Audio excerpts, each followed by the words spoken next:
레위기 26장 14절부터 17절입니다.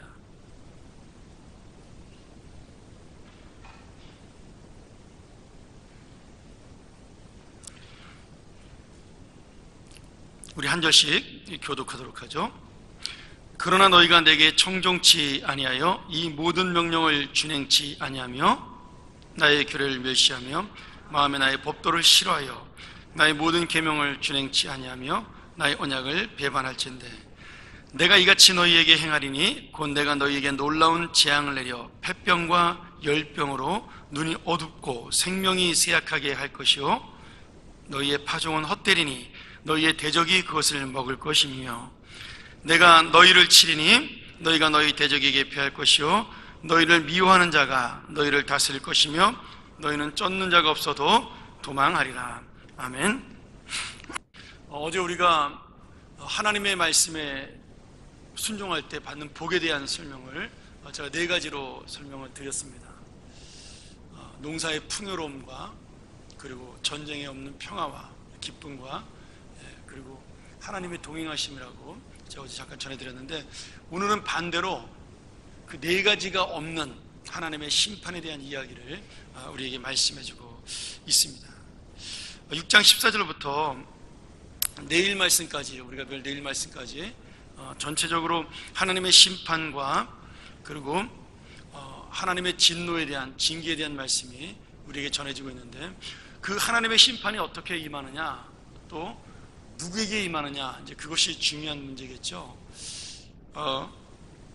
현대 사람들에게 하나님의 심판을 설교하는 것이 쉬운 일은 아닙니다. 왜냐하면 이 사람들은 심판받는다는 소리를 듣고 싶어 하지 않는 거죠. 어느샌가 모르게 우리 목사님들의 그 마음속에도 이런 설교하는 것을 부담스러워하는 마음들이 생겨나기 시작을 했습니다. 물론 저도 약간은 그런 마음을 가지고 있습니다. 여러분에게 좋은 소리라고 하나님의 위로와 소망에 대한 이야기를 하면 여러분들 마음속에 좀 편안함이 있는데, 이런 심판에 대한 이야기를 하면 부담스럽거든요. 그래서 약간은 그런 설교하는 것이 저도 좀 부담스러울 때가 있습니다. 근데 분명한 것은 이건 역시 하나님의 말씀이라는 거죠. 여러분, 좋은 얘기만 하면 분명히 인기가 있습니다. 왜냐하면 뭐 다 그런 건 아니지만 부흥하는 교회의 많은 목사님들의 설교의 대부분은 아픔을 위로하고 고통을 중에 소망을 주는 말씀을 주고, 이 현대를 사랑하는 어려움 속인 사람들에게 하나님의 위로의 말씀을 주는 분들이 많기 때문입니다. 근데 이 설교를, 잘 된다는 설교를 좋아하는 이유가 뭘까요? 재밌는 거는 우리가 설교의 역사를 보면, 아니면 기독교 역사를 보면 어렵고 힘든 시대에만 그런 설교를 좋아하는 것이 아니라는 거예요. 내가 지금 너무나 힘들고 어려워서, 뭐 우리나라가 6.25 전쟁 중에 있기 때문에 하나님의 그 심판에 대한 설교보다는 하나님의 그 어떤 우리를 지키시는 보호하심과 인도하심에 대한 설교를 하면 좋아한다, 그렇게 생각하면 좀 이해가 될지 모르겠는데, 사실은 어떤 부분에서는 어렵고 힘든 시대에 그런 설교를 더 좋아하는 것이 아니라 잘 사는 시대가 될수록 더욱더 복받는 설교를 좋아한다는 겁니다. 우리나라도 마찬가지겠죠. 지금 우리나라도 복받는 설교가 굉장히 유행을 했었고 지금도 많은 유행을 하고 있죠. 예수를 믿으면 우리가 잘 된다는 거, 하나님의 복을 우리가 물질적으로 아니면 또 풍요로운 복을 많이 받는다는 것이 지금 설교가 많이 도는 설교 중에 하나죠. 여러분, 왜 그럴까요? 저는 우리나라가, 아니면 우리가 지금 사는 시대가 못 산다라고 생각해 본 적은 한 번도 없습니다. 굉장히 잘 사는 시대라고 생각이 들고요. 그리고 모든 것을 누리고 즐길 수 있는 시대라는 생각이 듭니다. 경제적으로 어렵다는 이야기들을 많이 하지만 그것은 내가 다른 사람과 비교할 때 지금 많이 못 본다는 이야기지, 우리가 절대적인 평가를 할 때, 상대평가가 아닌 절대적인 평가를 할 때 이 땅에 굶어서 죽는 사람은 한 명도 없습니다. 그렇지 않습니까? 예전에는 굶어서 죽는 사람들이 있었잖아요. 지금은 아무리 돈이 없어도 거지도 굶어 죽지는 않습니다. 왜냐하면 정부에서 다 그 정도 최소한의 보장을 해주기 때문이에요. 심지어 뭐 노숙자들도 돌아가면서 밥을 주는 곳이 서울만 해도 10군데가 넘게 있습니다. 조금만 자기가 부지런을 떨면 사실 먹는 데는 지장이 없는 데가 지금 현대 사회입니다. 그럼에도 불구하고 지금 이 사회 속에 가장 우리가 원하는 것은 더 많은 것을 가지고, 더 좋은 것을 가지고, 더 풍요롭게 사는 거라, 이 말씀이죠. 여러분, 우리가 이단 중에 여호와의 증인이라는 이단이 있습니다. 여호와의 증인의 그 많은 그 잘못된 그 논리가 있는데, 우리랑 다른 논리가 있는데, 뭐 우리나라에서는 뭐 피를 수혈을 안 한다, 군대를 안 간다, 뭐 이런 거 가지고 굉장히 그 논란이 많이 되고 있지만, 뭐 피를 수혈하는 거는 잘못된 거죠. 그러나 군대 안 간다라는 것은 꼭 여호와의 증인만 있는 것은 아니에요. 왜냐하면 양심적 병역 거부라 그래서 예수 믿는 사람들 중에도 군대를 안 가는 것이 하나님의 뜻이라고 생각하는 사람들이 꽤 있습니다. 그리고 저도 언젠가는 우리나라가 이런 것들에 대해서 죄로 인정하지 말고 다른 방법으로 처리해야 되는 그런 법률이 생겨나야 된다고 저는 믿는 사람 중에 하나입니다. 저 역시도 뭐 조금 더 말하면 모병제로 빨리 바뀌었으면 좋겠다라는 생각이 들고요. 뭐 지금 군대가 여러분 숫자가 많아가지고 이길 수 있는 군대가 아니잖아요. 예전에 이라크전 할 때 그 총 맞고 죽은 사람이 여러분 거의 없습니다. 99%가 공습으로 죽었습니다. 지금도 마찬가지고요. 사람 숫자가 많다고 전쟁을 잘하는 것이 아니니까 저는 우리나라 젊은이들도 그런 부분에서는 좀 바뀌었으면 좋겠다는 생각이 들어요. 우리나라 병역 정책도 지금 뭐 내년에 대통령 후보로 거론되는 사람 중에 그런 얘기하는 사람도 많죠. 근데 중요한 거는 군대를 간다 안 간다의 그런 이야기가 아니라 여호와의 증인들의 가장 큰 문제는 뭐냐면 지옥의 심판이 없다라고 주장을 합니다. 그들은 하나님께서 우리를 너무나 사랑하시는 분이기 때문에, 사랑이 하나님이기 때문에 하나님은 우리를 지옥으로 보내실 분이 아니다라고 주장을 해요. 그러니까 천국도 없지만 지옥도 없다라고 주장을 하는 거죠. 그러면 그 사람들의 가장 큰 주장은 뭐냐? 우리의 사람들은 이 땅에 살다가 죽으면 영혼과 육신이 다 같이 소멸한다. 이미 천국은 이스라엘 백성 14만 4천 명으로 찾고, 또 지옥은 하나님이 사랑의 하나님이기 때문에 우리에게 지옥으로 보내지 않으니까 우리의 영혼과 육신은 죽으면 전부 다 없어지는, 그래서 이 땅의 세상으로, 이 땅의 삶으로 끝나는 영혼 멸절설이라는 그 사상을 주장하죠. 어쩌면 그 사상이요 굉장히 편한 생각일 수 있습니다. 사람들 마음속에는 은연중에 천국에 대한 소망이 크기보다는 지옥에 대한 두려움이 더 크기 때문입니다. 그러니까 내가 죽어서 천국도 지옥도 안 가고 그냥 그것으로 끝이라고 이야기하면 오히려 사람들에게 더 설득력이 있고 효과 있는 말씀으로 전달될 수 있는 거죠. 오늘 여러분, 이런 이단 말고도, 이런 영혼 멸절설을 주장하는 이단 말고도 이 현세에서 오히려 이단보다 더 위험한 신앙을 우리에게 주장하는 사람들이 있습니다. 미국에서는 그것을 번영신학이라고 부르죠. 우리나라에서는 기복신앙이라고 그렇게 부르기도 합니다. 여러분, 번영신앙과 기복신앙의 가장 큰 특징은 뭐냐면 이 땅에서 잘 먹고 잘 사는 것입니다. 이 땅에 하나님의 나라를 이루고 하나님의 뜻을 이루고 하나님의 세계와 하나님의 가치관을 이루는 것에는 관심이 없는 거죠. 그냥 하나님이 우리를 사랑하기 때문에 내가 잘 되고 하나님은 어떻게든지 나를 좋은 곳으로 인도하고, 그리고 무조건 내 인생에는 탄탄대로만 열린다. 그런 식으로 우리의 인생을 설명하고 우리의 신앙을 설명하는 굉장히 위험한 이 사상입니다. 여러분, 이단들은 아예 틀렸다고 규정을 하기 때문에 빠지기가 쉽지 않죠. 왜냐하면 여호와의 증인도 소수잖아요. 우리는 여호와의 증인 그러면 아예 집안에 들여놓지도 않지 않습니까?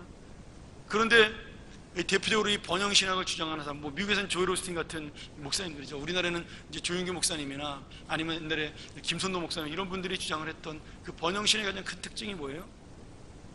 그냥 무조건 잘 먹고 잘 산다는 거예요. 방법이든 그 수단이든 과정은 상관이 없다라는 거죠. 하나님이 그 사람을 잘 살게 한 것은 하나님이 그 사람을 사랑한 것이고 하나님이 그렇게 만든 것이다. 그러니 너희가 복받고 잘 먹고 잘 살고 건강해지고 높은 자리에 올라간 그 모든 것들은 다 무조건 하나님의 축복이라고 주장을 하는 겁니다. 예전에 우리나라는 못 살았으니까 이런 사상들이 유행할 수가 있습니다. 근데 미국이나 유럽처럼 잘 사는 나라에도요, 이런 설교를 하면 굉장히 좋아요. 왜 그런지 아세요? 사람의 마음속에는 끊임없이 이 땅에서 잘 먹고 잘 살고 싶은 욕심이 자리 잡고 있기 때문입니다. 여러분, 기복신앙과 번영신학의 무서운 점이 뭐예요? 그것은 우리가 흔히 말하는 샤머니즘, 무당의 굿이나 성황당에 가가지고 비나이다 하는 것이나 별 차이가 없기 때문이에요.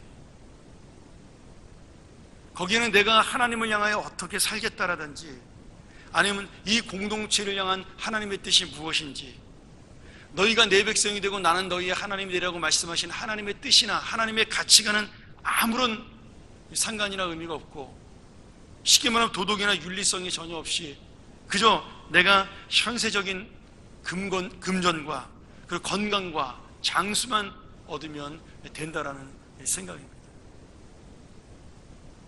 물론 여러분, 성경이 가르칠 때 오늘 우리 읽었던 레위기 26장이나 신명기 28장에 보면 분명히 하나님께서 건강이나 장수나 재물에 대한 복 자체를 나쁘다라고 말씀하지 않습니다. 부정하지도 않아요. 우리에게 그런 것들도 주신다라고 말씀하셔요. 그런데 그 모든 복에 우선하는 것이 뭐냐면 하나님의 말씀을 지키고 하나님의 말씀에 순종하는 것입니다. 그것을 예수님께서는 마태복음 6장 33절에 뭐라고 말씀하셨어요? 너희는 먼저 그의 나라와 그의 의를 구하라.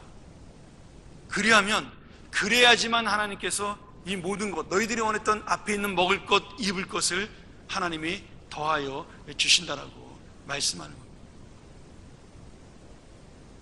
내가 구하지 않아도 하나님은 우리를 사랑하기 때문에 하나님의 뜻으로 사는 하나님의 모든 백성들에게는 이 모든 것들이 하나님이 알아서 주신다는 거예요. 궁중의 새도 먹이시고 들판의 꽃도 입히시는 하나님께서 우리를 그냥 내버려 두겠느냐? 여러분, 하나님이 아버지라면 우리의 삶을 이렇게 책임지지 않겠느냐라는 예수님의 말씀인 거죠. 그 말씀 속에는 너희가 하나님의 자녀답게 하나님의 자녀로서 어떻게 살아야 될지를 우리에게 분명하게 말씀해주고 있는 겁니다. 이스라엘 백성들이 가나안 땅에 들어가서 우상을 섬긴 이유가 무엇일까요? 여러분, 한번 생각을 해보세요. 갑자기 왜 가나안 땅에 들어가서 우상을 섬길까요? 지금 이 말씀은 광야에서 주는 말씀입니다. 아직 이스라엘 백성들은 우상을 섬긴다는 걸 상상조차 못 해볼 때 주신 말씀이에요. 근데 이 말씀을 가지고 가나안 땅에 들어갔는데, 가나안 땅에 들어서 이스라엘 백성들은 이 말씀만 줬습니까? 신명기에 보면 절대로 모세가 이 말씀보다 더 많은 말씀으로 하나님의 뜻에 순종해서 살으라고 말하지만, 이스라엘 백성들은 가나안 땅에 들어가자마자 얼마 지나지 않아 우상을 섬기고 가나안 사람들과 교통을 하면서 그들이 짓는 범죄를 그대로 저지르게 됩니다. 그 이유가 무엇입니까? 여러분, 딱 하나예요. 욕심입니다. 더 많은 것을 가지겠다라는 욕심, 더 좋은 것을 가지겠다라는 욕심, 더 풍성한 것을 가지겠다는 욕심이에요. 그것을 가져야 내 인생에 행복이 있고, 그것을 가져야 내 인생에 즐거움과 기쁨이 있다라고 착각을 했기 때문입니다. 여러분, 한번 생각을 한번 해보세요. 우리가 창세기서부터 신명기까지 우리는 다 역사를 알고 있잖아요. 그러면 이스라엘 백성들이 출애굽해서 광야 생활을 할 때 만나하고 메추라기를 먹고 살았습니다. 만나하고 메추라기를 먹고 살았을 때 그들에게 행복이 없었나요? 그들이 불행했던가요? 아니면 그들이 가난했던가요? 아니죠.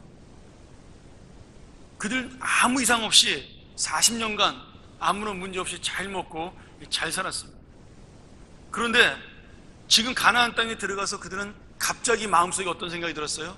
내가 창고에 이 곡식을 쌓아놓지 아니하면 마음이 불안해지기 시작을 한 겁니다. 예전에는 텐트에서 잠을 자도 아무런 문제가 없었는데 이제는 큰 집에 방을 한 4-5개, 10개 이렇게 해놓고 잠을 자야 내 마음이 기쁨이 있다라는 거예요.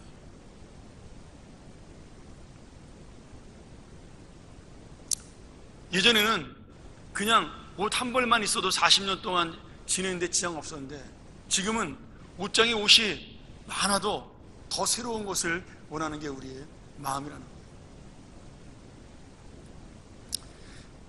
가끔 농담으로 저희 집사람하고 우리 딸하고 이제 교회 오거나 어디 나갈 때 이렇게 옷장을 열어보면서 농담으로 그런 얘기를 하죠. 입을 옷이 없다. 여러분 그런 생각해 본 적 없어요? 저만 그런가요? 이렇게 나가려고 그러는데 입을 옷이 없어요. 옷장에 옷이 하나도 없단 말이죠. 정말입니까? 아니죠. 그럼 우리 딸이 꼭 놀리죠. 아빠 옷이 얼마나 많은데. 근데 여러분 정말 제 마음속에 가끔가다 한 번씩 입을 옷이 없다라는 생각이 들어요. 왜냐하면 그때마다 맞는 옷이 딱딱 떨어지게 없다라는 거죠. 등산 가야 되는데 완벽한 아웃도어가 없는 거예요. 친구들 만나러 가야 되는데 깔끔하게 입을 자켓이 별로 없는 거예요. 교회 와야 되는데 멋지게 입을 정장이 제가 볼 때는 없는 겁니다. 근데 없나요? 아니에요. 제 옷걸이에 수십 벌의 옷이 걸려 있습니다. 이런 그것을 우리가 뭐라고 생각하는 거냐면 옷에 대한 내 마음에 드는 것이 없다는 내 마음에 옷에 대한 욕심이 많다는 얘기입니다. 특별히 여자분들 그런 생각 들지 않으세요? 매년 철이 바뀔 때마다 입을 옷이 없어요. 남들이들은 벌거벗고 다니는 것처럼 보이는데 그런 말을 들으면 여러분 그게 지금 이스라엘 사람들이 갖고 있던 마음과 똑같은 욕심이라는 거예요. 그들의 마음속에는 항상 먹을 것이 없다라는 거예요. 내년에는 어떻게 살지? 이 곡식이 만약 흉년이 들면 내년에는 어떻게 살지? 다음 달에는 이 창고에 곡식이 없으면 다음 달은 어떻게 살지? 이것이 이스라엘 백성들의 마음이었습니다. 여러분 그 말씀 속에는 뭐예요? 하나님이 우리를 도우신다. 하나님이 우리와 함께 하신다라는, 우리 어제 들었던 하나님의 동행에 대한 그 믿음이 사라졌다라는 거죠. 이제는 눈에 보이는 그 곡식과 눈에 보이는 풍요로움이 대신해서 나의 하나님이 된 것입니다.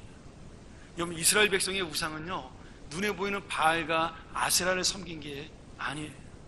그 바알과 아세라가 줄 내 마음의 욕심을 섬긴 것이 진짜 이스라엘 백성들의 우상 섬김입니다. 우상 숭배예요. 여러분 하나님만 섬긴다 아니면 하나님을 섬기지 않는다 그런 의미가 아니라는 거예요. 하나님도 섬기고 내 욕심도 함께 가고 싶다.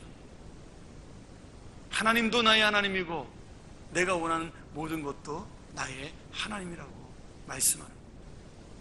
여러분 이것은 안 믿는 사람에게 주는 말씀이 아닙니다. 제가 주일날 불신자들을 향한 말씀을 전하려고 그러는데 그들에게 주는 말씀이 아니에요. 오늘 예수를 잘 믿는 우리에게 주시는 말씀입니다. 네가 지금 하나님도 믿고 돈도 믿고 너의 건강도 믿고 모든 것을 같이 믿는 거예요. 여러분 이것이 우리가 말하는 번영신앙, 기복신앙의 특징입니다. 복을 받기 위해서는 뭐든지 믿는 겁니다. 잘 먹고 잘 살기 위해서는 어떻게든지 사는 거예요. 하나님 뜻대로 살기도 하고 어떨 때는 내 욕심이 원하는 대로 살기도 하고 완전히 뒤죽박죽 짬뽕이 되어서 그것을 신앙이라고 착각을 하고 산다는 거예요. 그런데 여러분 그 번영신앙을 하는 교회가 5만 명, 6만 명씩 교회가 모인다는 거예요. 그렇게 TV에서 설교하는 목사님들에게 헌금이 1년이면 수십억씩 수백억씩 들어온다는 사실이에요. 이번에 조엘 오스틴 목사가 두 번째 책을 우리나라에 번역해 낸다 그러더라고요. 뭐 벌써 한 100만 권 가까이 팔릴 거라고 그렇게 예상하는 사람들이 많아요. 여러분, 그 긍정의 힘이라는 단어가 신앙이 아니라는 겁니다. 최면이라는 거예요. 너는 잘 될 것이다. 잘 될 것이다. 여러분, 잘 되지만은 않습니다. 우리 인생 살다 보면요, 힘든 일도 많습니다. 오늘 우리가 하나님의 말씀대로 살지 않고도 내가 잘 된다고 생각하면 그것은 언제든지 내가 터질지 모르는 폭탄, 심지에 불이 붙은 폭탄을 지금 안고 사는 심령이에요. 이 폭탄이 지금은 터지지 않고 있지만 언젠가 하나님의 심판이 오는 날 이 폭탄은 터지게 됩니다. 거지 나사로와 부자의 비유가 이것을 보여주는 거죠. 하나님이 없는 것처럼 살아갔던 그 사람들, 그리고 야고보서에 창고에 가득 쌓기를 원했던 사람들, 그 사람들이 하나님을 모르는 사람들이 아니라는 거예요. 하나님을 알면서 하나님과 함께 더 많은 것을 의지하고 더 많은 것을 붙잡았던 사람들입니다. 그러니 그 사람들에게 있어서 고난은 전혀 상상할 수 없는, 하나님과는 상관없는 그런 일들이 되는 거죠. 예수 믿고 안 아프면 얼마나 좋겠어요. 제가 요새 허리가 좀 안 좋아서 침 맞았는데, 그럼 왜 제가 허리가 안 좋을까요? 하루 종일 책상에 앉아가지고 설교 준비한다고 책 보고 구부리고 있으니까 그런 거잖아요. 여러분, 하나님의 말씀을 준비하면 하나님의 능력과 세임을 줘가지고 허리가 강철허리가 돼야 되죠. 24시간 앉아있어도 끄떡 없어져야 그게 하나님 복 주는 거 아니겠어요? 근데 왜 목사가 허리가 아파요? 제가 영성이 없어서 그렇습니까? 아니잖아요. 여러분, 아무리 하나님의 일을 준비해도요, 기도 많이 하는 사람은, 예전에 무릎을 많이 꿇었던 사람들은 무릎 관절염이 걸리게 되어 있고요. 그게 정상적인 겁니다. 금식 많이 한 사람은 위장에 탈이 나게 되어 있는 겁니다. 여러분, 하나님이 주시는 은혜와 하나님 주시는 상식의 법, 다시 말하면 이 땅에 일어나는 일반 은총은 여러분 똑같은 거예요. 오늘 우리의 영원한 생명은요, 그렇기 때문에 하나님께서 우리 계시는 말씀과 의를 이루는 순종하는 삶에 있습니다. 내가 이 말씀을 어떻게 지키고 사느냐, 그리고 나에게 어떤 문제를 만나고 힘든 일을 만났을 때 이것이 정말 하나님이 어떻게 나를 향하여 주시는 것인가를 내가 기쁨으로 생각하는 겁니다. 제가 몇 달 전에 그 지선한 사랑이라는 책을 썼던 이선양 기사를 미국 신문에서 제가 읽게 되었어요. 여러분, 제가 전에 한번 말씀드린 그 지선한 사랑에 알고 계시죠? 그 온몸에 그 화상을, 전신 화상을 입고 음주운전을 했던 그 교통사고 낸 사람에게 차가 완전히 불이 타가지고 교통사고 나서 40번이 넘는 화상 재활 수술을 했습니다. 근데도 얼굴이 지금 저 정도니까요. 근데 이 이지선 씨가 16년 전 죽음의 문턱까지 갔다가 간신히 살아났을 때 하나님 앞에 내가 장애인을 돕는 삶을 살겠다라고 그렇게 결심을 하고 공부를 시작을 했습니다. 그래서 2005년도에 사회복지학을 공부했고 올해 6월 달에 드디어 UCLA에서 박사학위를 받았다라고 기사가 이렇게 났더라고요. 저기 지금 그 사진입니다. 박사학위를 받고 가족과 함께 축하하는 그런 모습인데, 그때 기자가 물어봤어요. 마지막으로 지난번에도 사고 전으로 돌아가고 싶지 않냐고 물어봤을 때 여전히 돌아가고 싶지 않다 그랬는데 지금도 마찬가지냐고 물어봤어요. 그랬더니 그 이선 씨가 이렇게 대답을 했어요. 우리의 삶 속에 하나님께서 주시는 그 고비마다 인생의 의미가 있고 나의 고난의 끝에는 생각지도 못한 보물이 있다라고 그렇게 고백을 했습니다. 그러면서 마지막으로 내가 찾은 이 보물, 고난 속에 찾은 이 보물을 다른 분들도 꼭 찾길 바란다면서 인터뷰 끝에 그 이야기라고 마칩니다. 여러분, 인생을 살면서 뭐 유명해졌기 때문에 그런 것이 아니라 지금 이선 씨는 그 전신 화상, 온몸을 흉측하게 만들었던 그런 무서운 사고를 정말 아무 이유 없이 당한 거잖아. 열심히 공부하고 그저 하나님 잘 믿고 그랬는데 이런 창졸간에 이런 사고를 당해서 인생을 송두리째 잃어버리게 되었을 때 처음에 고통과 괴로움 속에 몸부림쳤지만 그러나 하나님의 말씀 앞에 자기가 더 생각하고 더 생각하면서 깨달은 결론이 뭐예요?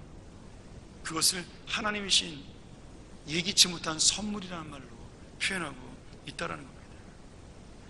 그리고 내가 그 고통의 시간을 보낸 뒤에 세상이 아프고 힘들어서 도움이 필요한 사람들이 나 말고도 많이 있다는 것을 알게 되었고 자기가 그들에게 손을 내밀어서 나 함께 고통을 나누고 싶은 것, 그것이 나의 사는 이유라고 깨닫게 된 것이죠. 그런 마음을 주셨기 때문에 이선 씨는 자기의 삶에 대해서 보물이라고, 그리고 하나님의 예기치 못한 보물이요 선물이라고 고백할 수가 있었습니다. 여러분, 잘 되는 것만이 하나님의 은혜가 아니라는 거예요. 오늘 주님께서는 우리가 내일도 말씀을 전하겠지만 하나님의 이 심판 속에 너희가 나의 말을 불순종하면 내가 너에게 심판을 주겠다라는 그 말씀 속에도 하나님의 복을 담고 있다는 사실이에요. 내가 너를 잊어버리지 않고 있다는 겁니다. 내가 너와 함께 있다는 거예요. 망해가는 그 순간에도 내가 너를 붙잡고 있고 아픈 그 순간에도 나는 너의 아픔 속에 함께 있고 내가 대신 아프고 싶은 마음으로 너를 바라보고 있다는 것이 바로 하나님의 마음입니다. 여러분, 내가 복받는 중에 잘 사는 것으로 하나님께서는 의미 있는 삶을 살기를 원하는 것이고요, 내가 이렇게 남보다 많은 것을 받았기 때문에 어떻게 하는 것이 주님의 뜻을 이루는 것인가, 그것이 바로 하나님이 우리에게 원하시는 축복된 삶의 모습입니다. 사랑하는 여러분, 우리의 인생은 갈수록 쉽지 않은 인생입니다. 나이가 들수록 건강도 나빠지는 것이 사실이고요, 시간이 지날수록 여러분 우리 경제가 점점 좋아질 것 같으세요? 천만의 말씀입니다. 안 그렇습니다. 아무리 잘 살아도요, 경제가 더 좋아져도 개인은 점점 더 힘들어집니다. 점점 더 바빠집니다. 그리고 경제가 잘 되면요, 잘 사는 사람이 그만큼 늘어나기 때문에 내가 비교하면서 나는 더더욱 힘들어지는 것이 내 마음입니다. 아주 잘 살기 힘들잖아요. 극소수만이 잘 사는 거죠. 경제가 잘 되면 여러분 다 같이 잘 사나요? 천만의 말씀이에요.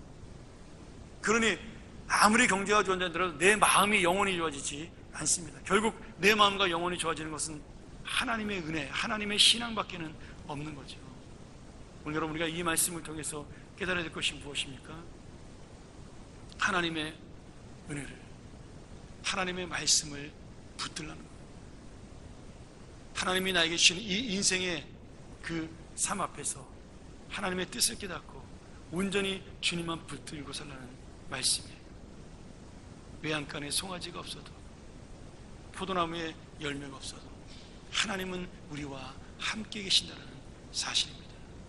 오늘 여러분, 이 말씀 기억하면서 우리 함께 그 하나님, 나에게 모든 것을 허락하시며 또 나와 동행하시는 그 하나님 함께 생각하며 우리 기도하겠습니다. 우리 말씀 기억하면서 한번 주님 앞에 동성으로 기도하죠. 여러분, 우리가 기뻐할 수 있는 이유가 무엇입니까? 내가 주님의 사랑에 매여 있기 때문입니다. 내가 사는 곳이 바로 주님의 소망이 있는 땅이고 주님의 소망이 있는 직장이고 주님의 은혜가 있는 가정입니다. 내가 오직 주님의 놀라우신 사랑 앞에 있기 때문에 나의 은혜와 기쁨이 가득 찰 수밖에 없다라는 거죠. 오늘 우리가 이 말씀을 기억하면서 하나님의 은혜를 붙들고 사는 자, 하나님의 말씀을 붙들고 사는 자, 하나님의 뜻을 알고 사는 자가 되게 하여 주시옵소서. 내가 좋을 때는 감사할 수 있고, 내가 힘들고 어려울 때는 하나님을 의지할 수 있고, 힘이 들고 어려워도 하나님은 나의 아버지요, 내가 좋은 순간을 만나고 풍요로운 삶을 만나도 하나님은 나의 아버지요, 하나님은 변함없이 나를 사랑한다는 사실, 이 사실을 기억하시기를 원하며 우리 함께 그 아버지, 그 주님을 놓치지 않게 해달라고, 그 주님을 붙들게 해달라고 우리 시간 한번 같이 통성으로 기도합니다.